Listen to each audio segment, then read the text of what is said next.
Donc Catherine Després, je suis maire de Surgères, mais si je suis là pour m'exprimer sur les 10 ans du site archéologique, c'est que je suis vice-présidente à la communauté de communes Nice Sud en charge de la culture.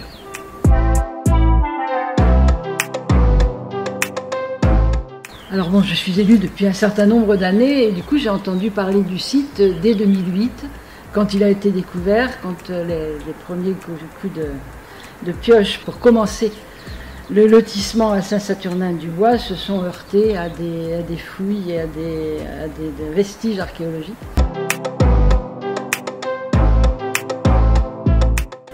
C'était la découverte de la salle, la première fois que j'ai vu la salle de la partie de la maison de maître. Là, c'est vrai que c'était impressionnant de voir cette salle, de voir aussi toutes les techniques de chauffage. Bon, on sait comment ça fonctionnait, on sait qu'ils étaient très en avance sur nous, ou en tout cas, on n'a rien inventé. Mais le voir là, le voir à Saint-Saturnin, c'est vrai que ça a été un moment d'émotion.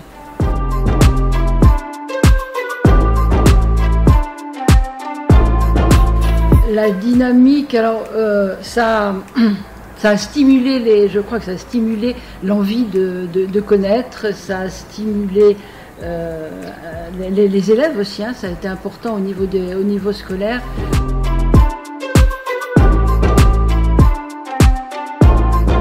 C'est justement la médiation. Une médiation qui a toujours été très active, hein, et là j'en profite pour remercier les différentes personnes qui ont assuré cette médiation. Ça a été très bien mené depuis le début et je pense que c'est ça qui a fait la vie du site. C'est retrouver ses racines, retrouver la vie à cette époque, la vie à différentes époques, hein, puisque là l'occupation du site a été de longue durée et de façon continue, donc c'est intéressant de voir comment on faisait à une époque, comment on faisait à une autre époque, quels étaient les outils ou les différentes choses que l'on utilisait à telle ou telle époque, et d'avoir les yeux d'experts sont indispensables pour pouvoir interpréter les fouilles, ce que l'on trouve dans les fouilles.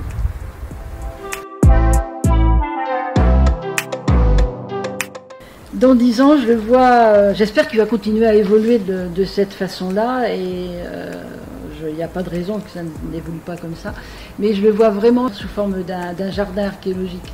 Et je crois que c'est vraiment vers ça qu'il faut s'orienter. Et d'ailleurs, là-dessus, on est suivi par la DRAC, par la région et par le département.